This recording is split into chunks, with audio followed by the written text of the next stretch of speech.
This one is out of the state of Michigan. What is being questioned there? Well, after the Grutter case in 2003, people in Michigan, some people in Michigan, organized to get a ballot initiative which would prevent the state from using racial preferences in college admission as well as in hiring people for state government positions. Public employees. Public employees.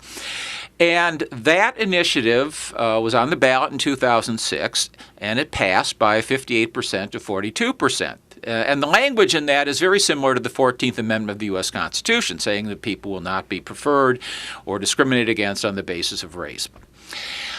The side opposing that measure in Michigan included all the heavy hitters in Michigan, the unions, the Democratic Party, even the Republicans said, oh, we don't favor this.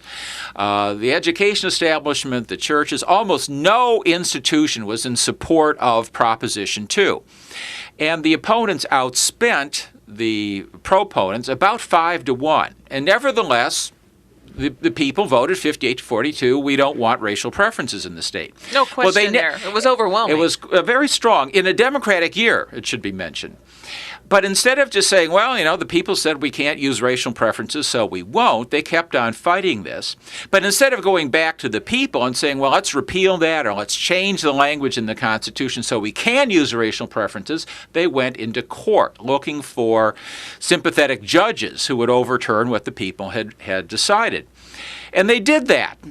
In front of the Sixth Circuit Court of Appeals, they got a decision, 8 judges to 7, saying, yeah, this is unconstitutional, what the people of Michigan did, on a very, very far-fetched argument that it somehow is unfair to minorities to put language in a constitution that says you can't be unfair to anybody. Now, that case was heard by the Supreme Court, the arguments, just 2 weeks ago.